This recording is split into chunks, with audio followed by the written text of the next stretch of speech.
Hey, good afternoon, everyone. We're glad to have you here with us on CatFish Talk. I'm one of your hosts, Stacy Gaston. I got my buddy Joey Kirby. He's in the house with us tonight. He's trying to get over this past weekend where me and him just put the smack down on some of them more big flat heads. And we got a very special guest with us in tonight, Mr. Tyson Banks. Tyson, glad to have you in the house with us, man. I appreciate it. Yes, sir. It's an honor. Yes, sir. Joey, what you got? What you got on your mind tonight, my friend? What you smiling? First off, what you smiling at? Joey, I ain't said nothing. yeah. Anyway, I'll go ahead and throw it out there to take me 2 minutes. Stacy and I went fishing to Alabama. 3 days. Thursday, Friday, and Saturday. Got home Sunday. Stacy wore them out, flat wore them out, and that's all I'll say. He flat put it on me. Congratulations, but the next trip, it's on. I'm going to put the smack down on you. So there you go. Congratulations, by the way. Stacy was holding his tongue just right, and he caught some awesome fish. That's for sure. And yeah, it was a really good personal best, and he was right here the whole time with me. He can act all innocent he wants, but he was in my ear just letting me have it. So, Joey, I didn't do it. I wasn't that bad, was I? So, congratulations, Stacy.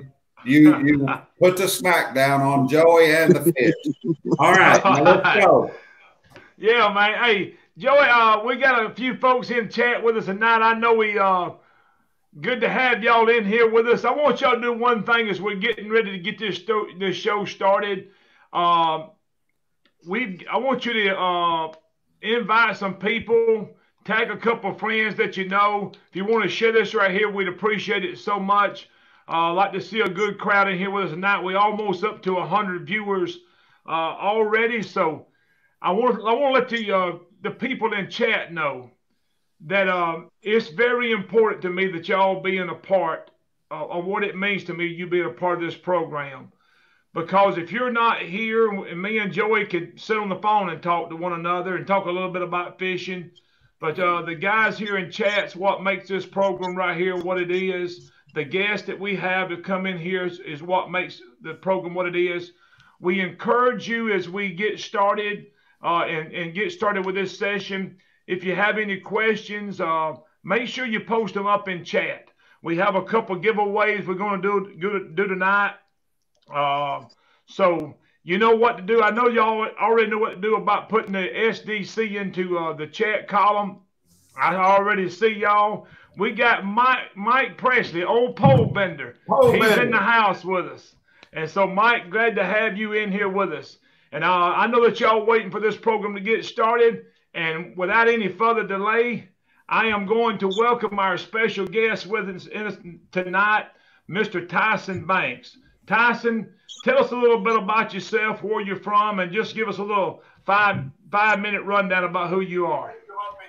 Well, I'm from southern Indiana, a little town called Bedford.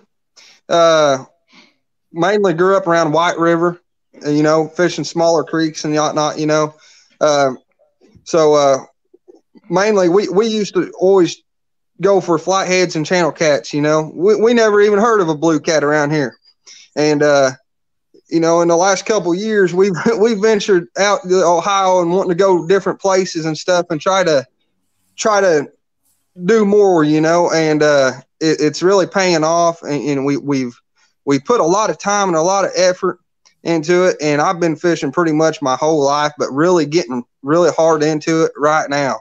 We're trying to hit every tournament we can, and we're just trying to have fun while we do it. I think that's the main thing. Yes, sir. And I'm gonna share this, Tyson. One of the things that I've seen and experienced personally, I know we have a lot of catfishermen that's here watching us, and some of them are just getting started. Some of them's been in it for years. They want to know a lot of things, ask a lot of questions, but probably there's nothing that can replace just time on the water, and just you start to build some memory. You start to educate your own self of how you caught these fish, what you done, what the weather conditions was, what time of the season it was, and fishing different things, man, just makes you a better fisherman, all around. Yes, sir. I want to get into this right here because this is ironic that you do some channel cat fishing. And I have been thinking, and I've been wanting to get a guy on here with me. And I didn't, when I invited you in, I didn't even know, I knew I seen some pictures of your flatheads and seen you had a couple big blues. But I want to know a little bit about channel cat. Can you share a little? I'm going to ask this: when you're out looking for these things, because where I'm from, we catch a channel cat, we catch him by accident. Yeah. I don't fish for them. I don't target them. And if I'm out fishing, we catch them by accident. I mean, just know that I'm going to catch channel cat today. If we do, they're about this long, just about the right size to just skin and throw in the fryer and eat. Because there is none down here much in the South that's any size to them. What is it that you look for if you're going to look for channel cat? Going to fish for them? I like to look when I go to. There's a lake just north of me, probably about 25 minutes, and it's called Lake Monroe. When I go to Lake Monroe, any lake per se, I try to look for. I like to drag over structure or down inclines, up inclines, back into the flats and stuff like that for channel cats. We normally we'll drag for them. That's my favorite type of fishing, whether it be dragging for blue cats or channel cats. But when we're talking channel cats, I think the bait size really matters when you go to channel cats, because they will eat a full bluegill, or try to at least, but they will also shy away from that big bait. But we can put numbers in the boat. A 35 a day is a pretty good day dragging on Monroe. But when we target them, we're mainly going through brush. If I can't drag through it, I'm sure going to try to. But it just seems like those ledges and stuff, just like down on Ohio, they're going to be sitting right up on those ledges in the lakes. But I think it's really fun. I can take my little boy out. He's 6 years old, and he can catch him some channel cats. And he might not be able to hold the pole, but he can sure leave them in the rod holders and reel them in. Yeah. Let me ask you this: what size channel cats are you talking about? I mean, what are we looking at? Well, up here, the biggest channel cat I have caught is 15 and some change. So that's a pretty good channel cat. I think the state record around here is like 37. Don't quote me on that, but I think that's what it is. And it just depends. You might go out and you might catch a bunch of dinkers, 3 or 4 pounds, but you'll run into those days where I think we had 5 channel cats at 39 pounds. Wow. In a tournament. So that's not too bad. No, and the reason I ask that is like down here where I'm fishing at in the South. Man, if you catch one, I think the other day me and Joey caught one, and again, we just caught him out when we was fishing, and he was probably about 4 pounds, and I'm like, well, this is one of the bigger channel cats I've seen, man. I knew we just don't see them like that. Stacy caught it. Stacy caught it. I didn't say a word, Joey. They're eating me up. They're eating me up in chat. They're eating me up in chat. Well, they need to give you trouble because you always give everybody else trouble. I got broad shoulders. Tyson, what's the average size? If you go out and catch 30 a day, what's your 4 or 5 pounds, or? Probably right around the 5 to 8 pound range. You might. I do know some of my good friends. They've caught some 20-pound channel cats, and that's kind of rare. But you will catch them that big. They're that big in that lake around here. They get pretty good. Well, let me ask you this, because I ain't never caught nothing but them little ones. is the big ones as feisty as them little ones are? I mean, Well, let's do put they it this way. fight? I think if a channel cat was about 40 pounds, I think it would outdo a blue cat in a fight scenario, if that makes sense. Yeah, I believe that. From what I'm them little things we catch, man, them things is some feisty little things. Yeah, they're mean. Yeah, they are. What kind of bait you made mention about using some bait? What other kind of baits do you use? Or is that what is your primary bait and what's some secondaries? Mainly shad.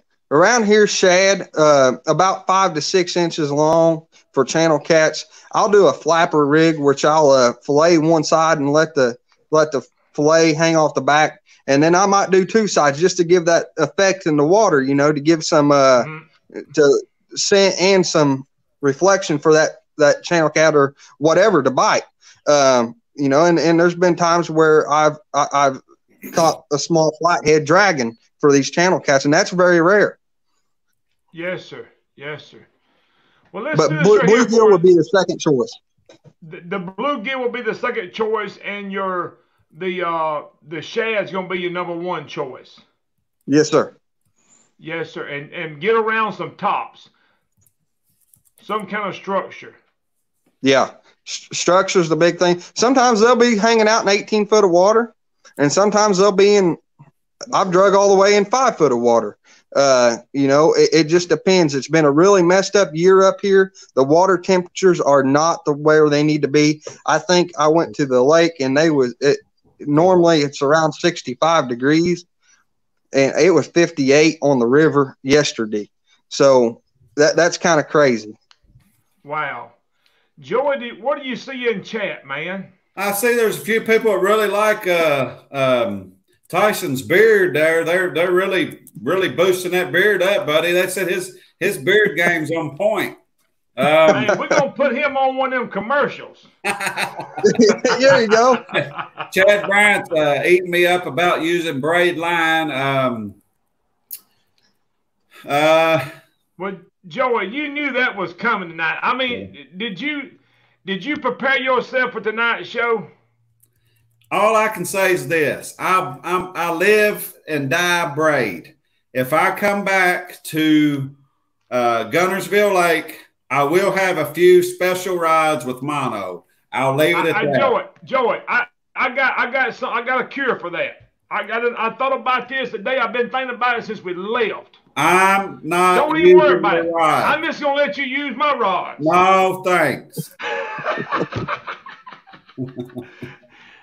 Can I tell this, Joey? Can you give me just a break here a minute, Tyson, before we get back? I gotta tell this. Can I tell it, Joey? Word up. We had one to just slam it down, and I looked over at Joey and I said, Joey, here, go ahead and get him. Go ahead and get him. Take the rod and get him. And he was like, no, I'm not doing that. And I was like, if he'll take this rod, I got him. I reckon you thought, what'd you think I was going to do? Come back and say, well, the only way Joey caught one is I let him really one on my rod and reel. All I can tell you is this. If the roles were reversed, I'd be wearing you out right now. A whole lot more so than you are me. So I've got broad shoulders. Well, it's not a one-way street with me. I can take what I give. So wear him out. Tyson, I just met you tonight. You're more than welcome to jump right on it and wear it out. I got broad shoulders. Oh my. We had a really great weekend. Joey, let's do this here tonight. Let's go ahead and do our first giveaway while we're right here. We start back. We're going to talk some about flathead catfishing. Me and Joey's a little familiar with that, and Tyson is really familiar with it. I know he's caught some big ones, but we're going to go ahead and give our first giveaway tonight. If you're in chat, go ahead and put SDC in. First giveaway is going to be from Brian Norworthy at CatFish America. CatFish America, as far as I know, is probably the biggest Facebook page following of catfishermen here in the nation. I mean, there's over 50,000 people that follow this on Facebook. Brian has promoted this right here really good. Guys, if you're not familiar with them, go on Facebook, look them up.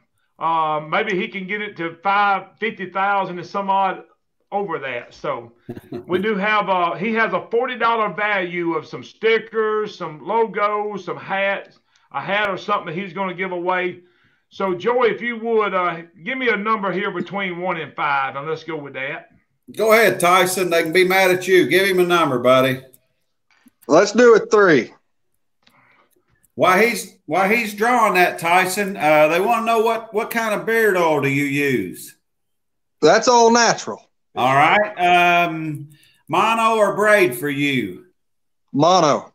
What size hook and leader do you use for your type lake? 10-aught, and then about a 40 to 50 pound leader, depending. There you go. Thank you. And that is for channel cats, flatheads, blue cats. That's for it all. Gotcha. Then channel cats will get that hook. Gotcha. Where? Hey, Stacy, on the comment side, my dad's talking to specifically you. It'd be under Lisa Kirby on there. What's he saying? He said he appreciates them cold water flatheads you sent home to him. I'm gonna go ahead and tell him right now. What do you call him? Tutor. Tutor? Tutor. I had one, and I told your son, I said, Joey, this right here is one for your dad right here. I says, if you will clean him and take him home to him, we'll keep him. And he just looked at me and shook his head. No, he didn't do that. Oh, man. Hey, Scott. Scott, you're here. You are the winner of the giveaway with Catfish America. You can contact me on Facebook Messenger up under SmackDown Catfish, and I would prefer you go to my homepage of Stacy Gaston. Just put on there that you are the winner of that, and we'll make sure that right there happens. So just contact me and get in touch with me, and we'll take it from there, and I give you the information of what you need to get in touch with Brian Norsworthy. You may already know Brian. You may already be friends with him. If you are, you can just bypass me and go straight to him and tell him you are the winner of the giveaway on this program tonight, and he'll take care of you. I think he's in chat with us also, so he also sees what's going on. Joey, do you have any more questions out of chat right here? I guess somebody may have missed it. He did say that he uses mono. What brand mono do you use, and what pound mono main line? What brand braid do you use? Or I'm sorry, what pound mono main line and what brand? Normally, it depends on where I'm at. But if I'm on Ohio, I normally run, and some people think I'm crazy for this. I normally run about a 40-pound main line with a 30-pound leader, depending on the situation. It might go up, but normally just like that. About a 20-inch leader, normally what I run all the time. Gotcha. And what's your preferred reel? Probably Abu Garcia 6500s. There's a lot of other reels out there that do the job just good, just as good as any. It's all preference. It's all how you like it.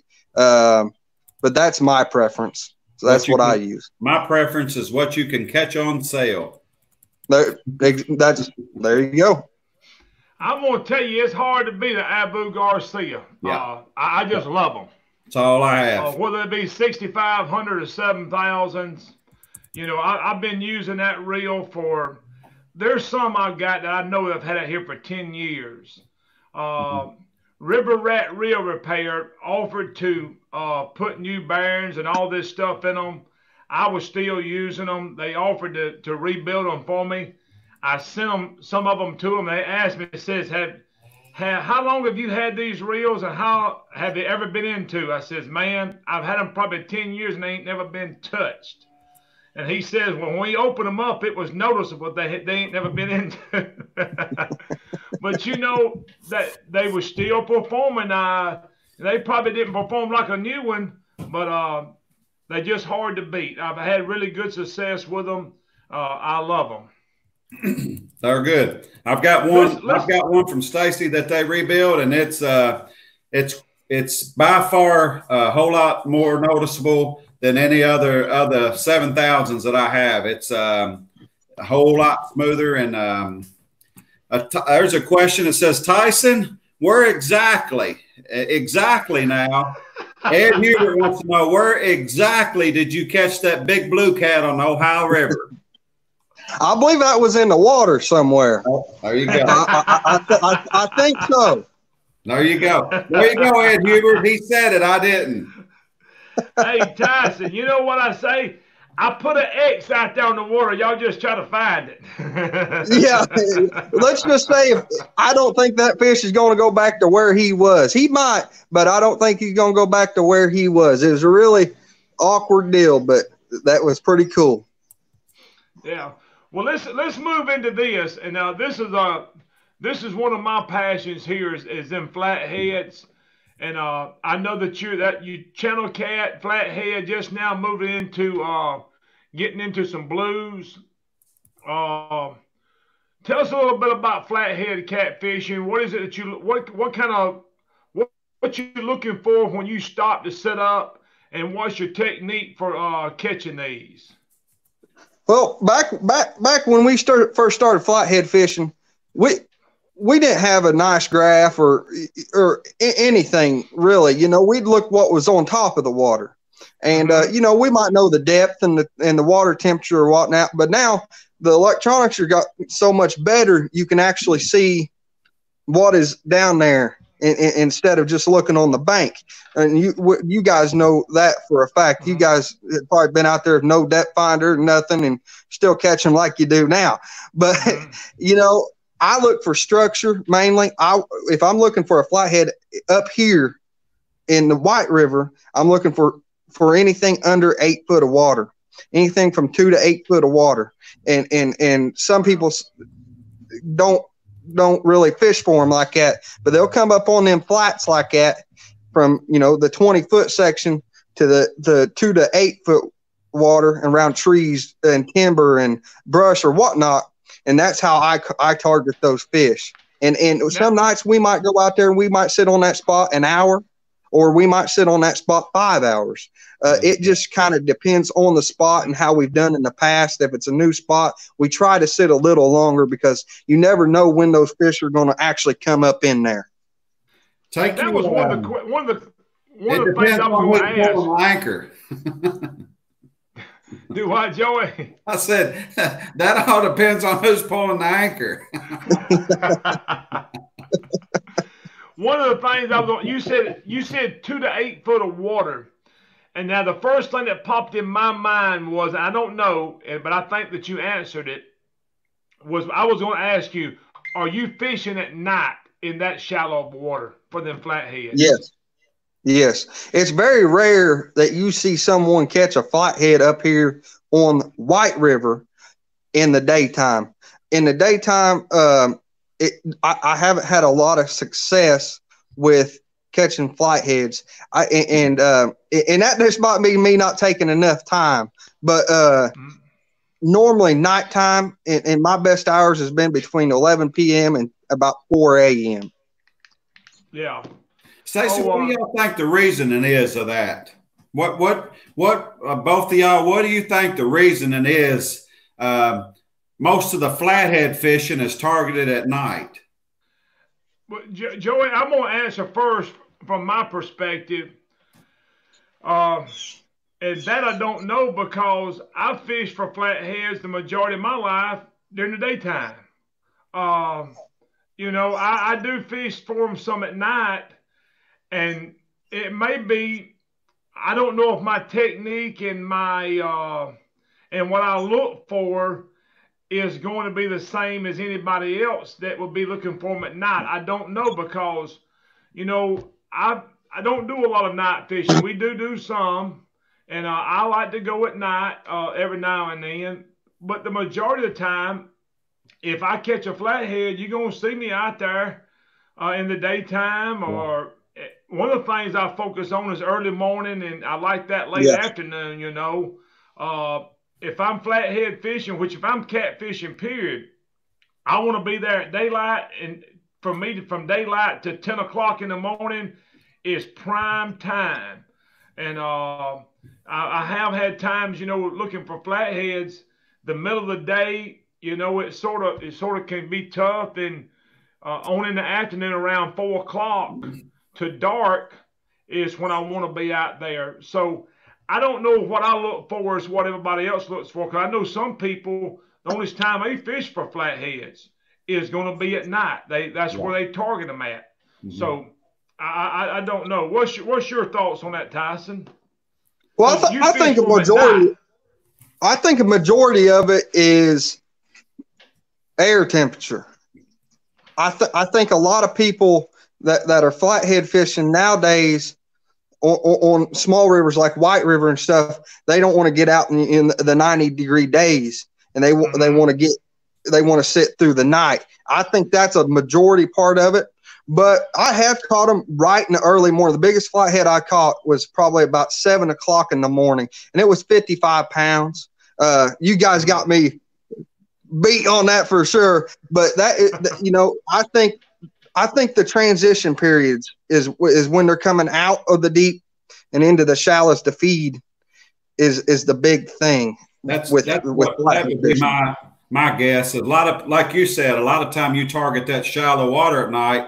I know maybe that's when they do a lot of their feeding. A lot of times in the daytime, it seems like Stacy and I, we would literally go down the river, and if we found Stacy's a little different than me, he pounds. I find myself going scouting for an hour and a half looking for that great big perfect picture perfect tree. Well, Stacy, if he sees 2 or 3 twigs, we're popping, and that paid off big time for him the last 3 days. So a little hint for the people that's fishing where we fished: find you just a little bit of structure and pop on it. But I think that the flathead part, like you said, a lot of times they're out venturing around feeding more so than just hunkered up in that structure, because a lot of times you'll catch them in that shallower flats. So right. That's what I would think, but I don't. It shows what I know this last few days. Well, Tyson, let me ask you this, because you fished 2 to 8 foot of water there, and I automatically knew when you said that you was night fishing, because when I fish from in the daytime, if it ain't 20, 25 foot, I won't even stop and look at it. I'm looking for something that's got to be over a specific depth. And people may tune in and say, oh, I catch them all the time during the middle of the day in 5 foot of water. And they probably do, but that ain't things that I look for. I have absolutely zero confidence. You ain't going to see me anchored up in the middle of the daytime this time of the year in 5 foot of water fishing for a flathead. You're not going to see it. I'm looking for something 20 foot. Now, at nighttime, I would do that at night, but I would not do it in the daytime, especially on up in the day. If I'd done that, it would be first thing in the morning. So people that are tuned in, if you're looking for some things, there's some good ideas. I would just take them things right there in consideration.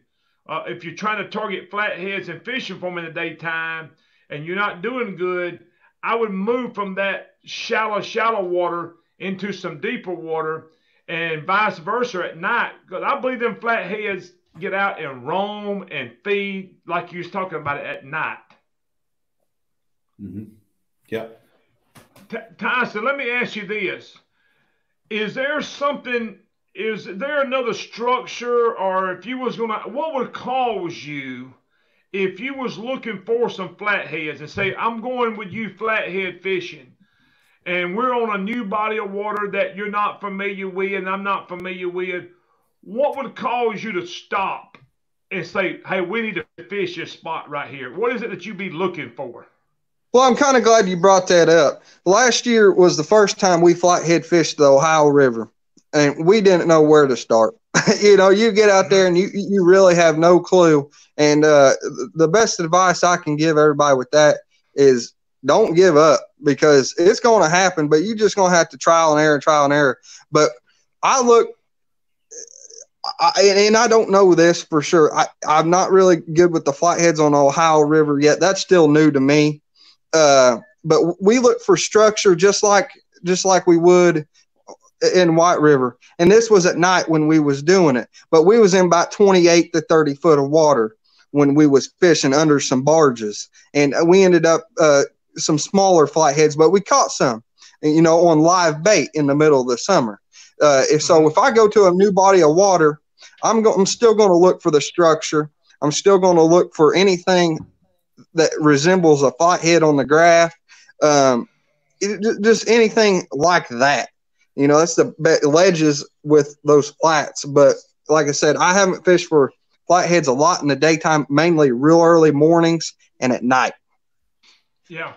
I'm gonna share something here, and I know people, and I'm big on my graph. I mean, I use my electronics a good bit. Probably this weekend, when it comes to flathead fishing, I use my graph to find structure, but I do not really use it to what people call spot fish. I don't even worry about that. I'm just looking, because I may be wrong about this. I think them flatheads is sometimes tucked in up under stuff. They backed in. I don't know what you'd have to find them sometime, but we put on a place, was it Friday afternoon, Joey? And we put up in there. I said, man, that'll be a flathead here. And I had my side scan on. We don't see nothing. And I told Joey, I said, Joey, we fishing right here. I says, I know we don't see anything. I said, but there ought to be some fish right here.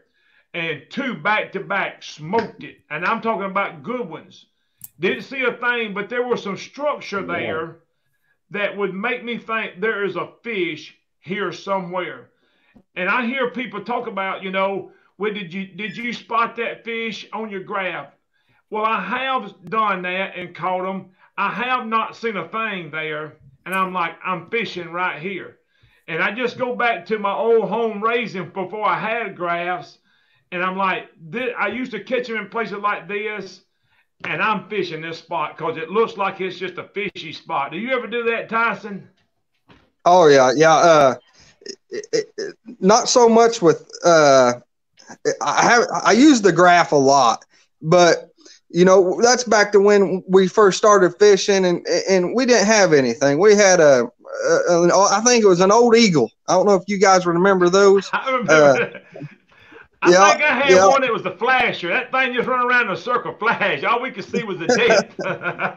Yeah. My grandpa actually, he does a lot of bluegill fishing, and he won't switch it up. I said, you need to get you a little bit better graph. He said, no, this one does just fine. He said he just wants the depth. But yeah, I think if you look at feeder creeks and stuff like that, and fish down from them or up from them, look for structure in those. And like you said, you don't always have to mark the fish for the fish to be there. They could be tucked up in there, and you won't spot those things on the graph. They'll be tucked up in there where you can't see them. Yeah, they will. And I think if people depend on that and won't stop and fish a spot because of that, they may miss out on a good fish by just not going with, hey, this looks fishy, fish it. Yes. And that's what I found about flatheads. I'm a little bit different about blue cats. I will be looking for them on my graph a little bit more often, but come to flatheads, I'm like, hey, all I'm looking for on my graph is some structure and some fishy spots because they're supposed to be there. What do you use? Go ahead, Joey. What fish finder do you use? I use a Low Ranch triple shot 9-inch. Okay. They're wanting somebody I just seen wanting I guess y'all or all of us to describe what you mean by a ledge. Go ahead, one of y'all. I'll let y'all take care of it. Tyson? My perspective is when it just drops off dramatically. That's what I think by a ledge. You know, somebody else might think something different, but if it drops off dramatically, that's a ledge to me. So if you're going to fish, say we're in a current seam and there's a ledge there, I'm going to have baits over on the right side where it's a little bit shallower. It might only be 5 foot, but 5 foot difference. But I'm going to have some baits over there, and then I'm going to have some sitting on the ledge and some over in the deeper water. So you're spreading the baits out. I'm going to show this, Joey. I'm not no artist by no means. Yeah. But if this was the river bottom right here, and this right here is the bank that's coming up, I'm going to position my boat right in there on that crease. Try to fish on that ledge and the bottom. I'm going to try my best to get my boat right there and anchor. That's way when I throw out, I can throw some rods, some baits up in this bottom, and I can put some up on this ledge up here.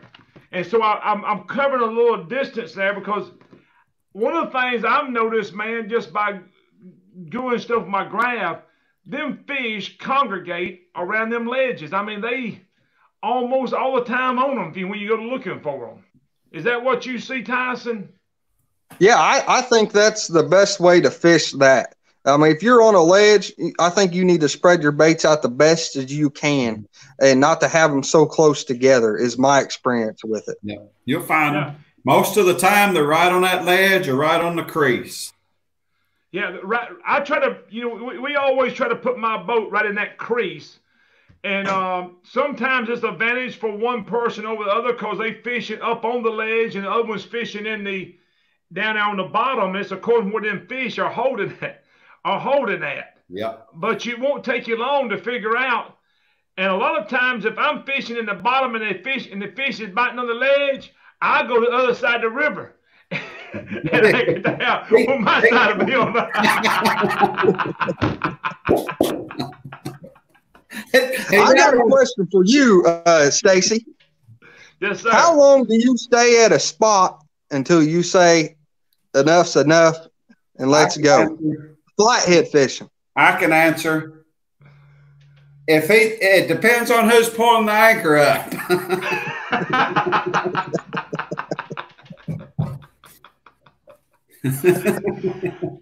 Tyson, this is what I do. There is times that I do move, especially when I got a good anchor man that don't mind pulling it up. We pull up there, and I turn around, I look at my unit, and I'm like, it's 8 o'clock, 8:40. We ain't caught nothing. We leaving. And we get to the next spot, anchor down, 30, 40 minutes. I turn around, look at the clock. I'm like, I'm putting them on the clock. There is times when it gets to that's I don't know what causes me to do. I do know what causes me to do it. I just got that gut feeling. That's it. I mean, I'm like, I'm not leaving. I'm not leaving right here. It may be 4 o'clock in the afternoon, and I look over at Joey. And I said, Joey, when we leave from here, we're going home because I'm sitting here 3 to 4 hours. And I will literally. I think he answered. That's me answering for him. I fished with Stacy enough. I can tell by the tone of his voice or how loud he yells smackdown when he catches them. If he's got confidence, or we fish about the same, to be honest. If he's got confidence, we'll sit there 3 hours and maybe not even catch a fish. But it depends on his confidence level because, if we go through there, and I know this past trip here, we moved around quite a bit. And usually an hour was if nothing happened, get out. And if we go to another spot, it was within the first 15, 20 minutes, it was on. And so I think it all depends on your confidence. And literally, I think that area we was fishing the last 3 days, you could go up there without a fish finder and just watch them banks and find you a place to anchor up. And that place is magic. They get to the Ohio River. I'm like Stacy, his stretch of the river probably is about like ours. It takes a beating, and them Alabama folk, Wilson, Willer, Gunnersville, Pickwick areas, man, they have got it. It's awesome. And we have sit on some spots of 3 or 4 hours. And it's like you pull up there and you're like, Joey, I know there's one here. There's a big one here. Now, I'm not going to sit there in my mind and thinking I'm going to come out of here sitting 3 or 4 hours now for 120 pounds. And I ain't trying to belittle nobody on catching a 20-pounder. You know what I mean? But if I think there's one there that's going to go 40 or plus, 50, I'm talking about flatheads, I'm like, big boy, I'm going to wait you out. You're going to eat sometime, and I'm going to be here when you eat. Most of the time, I'm sitting over rubbing my shoulders because I know what's going I got to pull that anchor up. Speaking of pulling anchors, I fish with Kyle McComb a lot. Some of y'all might know him, might not. I'm the anchor man on his boat. And when we fish with him, we're fishing, sometimes we'll get in 70, 80 foot of water. And I've pulled that anchor during the middle of winter. I might be exaggerating, but about 30 times. And I feel like I'm just beat to death time I get to the house. Now, the Arthur fella, I forget. I'm trying to find him real quick. Arthur, it's his last name. He said, any of y'all that want to know that specific location that Tyson caught that blue cat, he's got it for sale. So he gonna auction it off, ain't he? He is. Yeah. Tyson, is there anything else, man, you want to add to this tonight before we get ready to shut it down? If you want to give a shout out to somebody or anything, man, feel free to. Yeah, of course. A big thing is, I tell you what, when we started doing the tournaments and stuff and just fishing in general real hard like we have been, the main thing is you got to have some friends behind you. I got to give a big shout out to like Kyle McComb, Justin Arthur, Kevin Childress.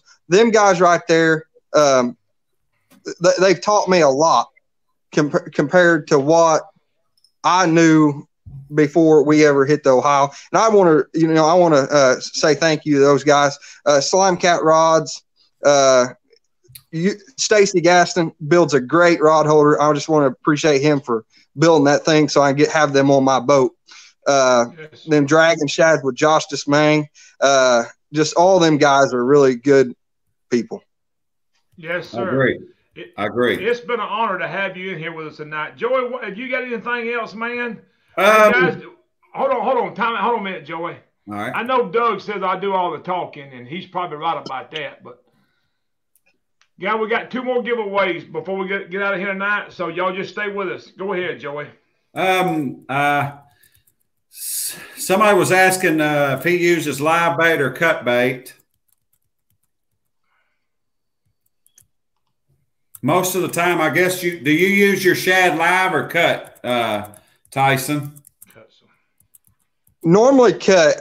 It's very hard to keep those shad alive, which you guys know, unless you got a pretty good bait tank. But normally cut shad is the go-to. I'll use live bait all year long if I can. Some days you just can't keep them alive. But I would prefer a cut bait over a live bait in the springtime, and when it gets dead summer for flatheads up here, I would prefer live in the dead summer. Tracy Clinton Wright was asking us if we was using cut bait or live bait. Well, tell them what we was using, Joey. You tell them. They might think I'm fibbing. They know Stacy Gaston ain't gonna fib to them. So you tell them. We was using big skipjack, and I think all the big. We had a lot of skipjack, and we was fortunate enough to have a lot of fresh skipjack. And I want to thank the first two big ones we caught come off of that head cut, and we was cutting big pieces. And from then on out, I looked at Joe. I said, Joe, we got plenty of them. I ain't fooling with nothing but the heads. And I was putting heads on. I said, I'm going to use these. I would put the body back in. I said, we run out of heads, then I go to using other stuff. But we was using big skipjack head. And there's on that YouTube video, I just didn't cut it straight across or halfway down the gut pocket. I got right behind the gill. I run my knife down to the backbone. I filleted down to the middle of the gut, and I cut it. So when you picked it up, half of that head back to the gut, half of it, the fillet was gone off of it. And I tried to hit the backbone with my fillet knife, because I've noticed when you hit that backbone down through there, blood seeps out of it. And so we done that right there, and that was the piece that they was hitting, and that's what we was fishing with. There's another few people just throwing stuff out there, and I'll just answer it with the quickest way. People use floats. People use whatever you use. If you're on the bank, there's people that's fishing on the bank, fishing in the boat. Tie you one of each on there. Tie you a three-way rig on there. Tie you a Carolina rig on there. Tie you one with the float. And usually you'll see. I mean, you'll see what they prefer. And that's the best way I can answer that question for anybody is switch it up. Take you 3 or 4 rods and put a different rig on every one of them. And whatever's happening, switch your other to it. Don't take but a minute. Yeah, and we do that all the time. Me and Joey. I mean, I'm gonna be presenting baits different ways, different rigs, and if I got 6 rods, all 6 may not be different, but I'm gonna have 1 or 2 that's gonna be different. I may have floats on one. I may not have floats on one. I may have some long leaders on one. I may have short. And I'm telling you, about after the 3rd fish, if I catch 3 fish on the same rig, I'm like, hey, all them other ones being reeled in, and they going just like that one. Right.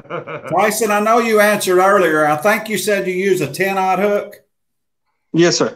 What they want to know what your go-to hook is. Obviously, a 10-aught. 10-aught Nocturnal Nation Eclipse. Okay. Is that a circle hook? Yes, sir. Circle hook.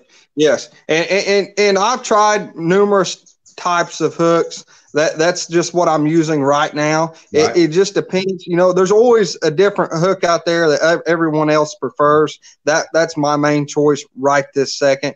I know Dell's Tackle's got some great hooks out there that I want to try out and get those to work. Yeah, that's what I've been using, a 12-aught Dell's Tackle hook. They work great. Awesome. I don't catch many fish, but they hold my bait good. Yeah. Hey, I want to do this before we shut down tonight. I want to give this guy Brandon Scott a shout out.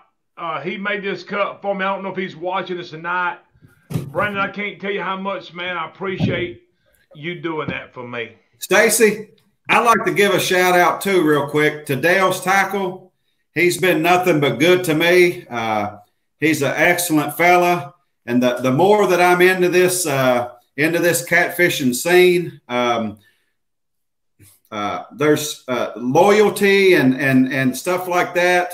To some goes out the window, but Dale is a loyal guy, a friend of mine. He's not just somebody that I advertise for or do anything at all. He's an excellent guy. Also, if you don't mind, Stacy, Daniel Foley sent out some spoons. These are some skipjack catching jigs here. But he was generous enough to send some. And I think the value of them is about $30 or so a card. So we'll give away one tonight. The winner can get with me.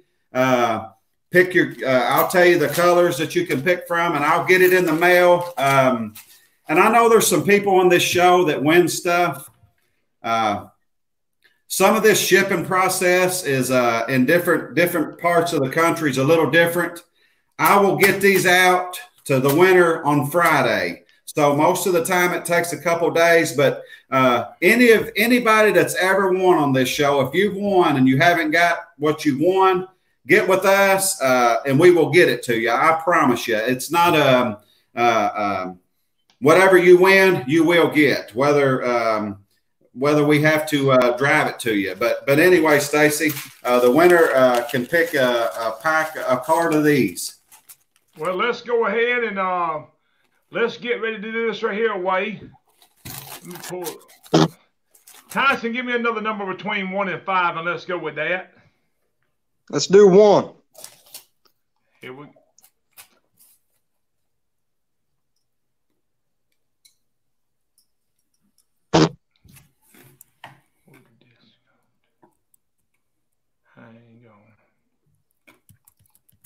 And thank you, Daniel Foley. He sent them to us to give out to the viewers, and we appreciate you, buddy. I'm waiting for it to come up here, so give me just a second. Let me make sure there ain't no questions, Stacy, while you're doing that. Here we go. It went. Brian Ladd. Brian, contact Joey here on Facebook. He'll make sure you get that right there. Yes, sir. And Brian, I'll get with me. I'll tell you the colors that I have, and they will be in the mail on Friday. I'm we got one more giveaway. Before we get ready, I'm going to give Tyson an option. Tyson, you got anything else you want to add to tonight's show? I just want to say thank you guys for letting me on here. It's been a blast. I love talking catfishing. If you get me on catfishing just like we are now, we might never get off here. So I just want to appreciate it. I tell you what, Stacy Gaston, you know, I've called him up for a couple things, and I tell you what, he always answers the phone, whether it be for rod holders or whatever else. Big shout out to you. I appreciate you. The shipping on the rod holders are phenomenal. I really appreciate that. That's a really good deal there. I appreciate that. I'm going to close with this tonight. I'm going to do one. I got a very special giveaway tonight. This has been donated by a good friend of mine by the name of Richard Rackley. He's out in Arkansas. I want to read something. I always end every night, Tuesday night, with a reading of the scripture. I want you to just stay here because I got a word for you tonight. Here in the book of John, chapter 21, the disciples had been out fishing all night and they hadn't caught nothing. These guys are professional fishermen. This is what they do for a living. They're commercial fishermen. They've been out fishing and they hadn't caught anything. And Jesus comes back and he asks them, said, "Have y'all caught anything?" And Peter, I want to think, responded back and says, "We hadn't caught nothing." And Jesus told them, said, "Well, cast your net on the other side. Cast your net on the right side of the boat." That's recorded in the book of John, chapter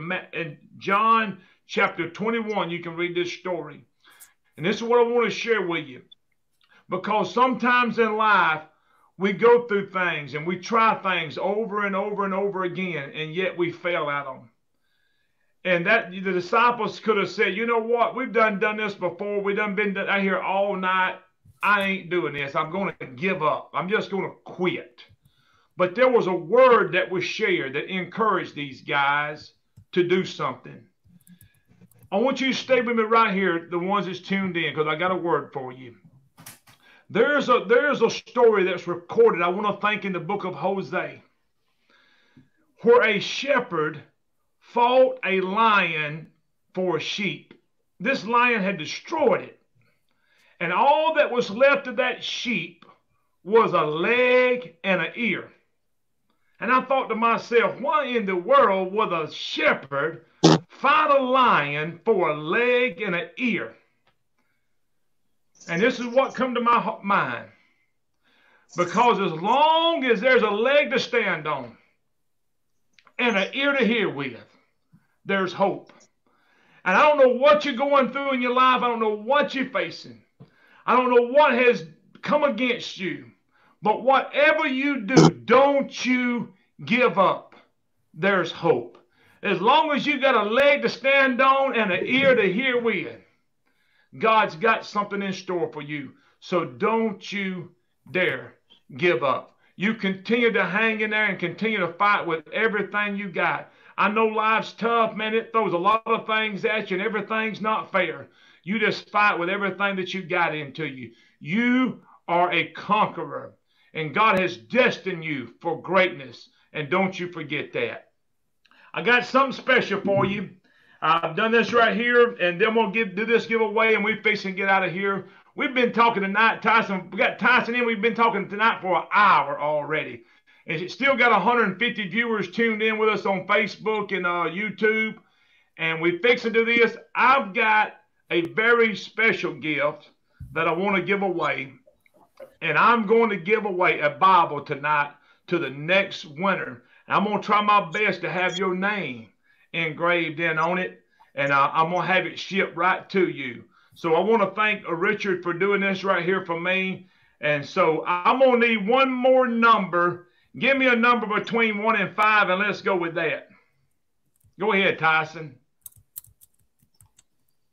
Number 2. 2.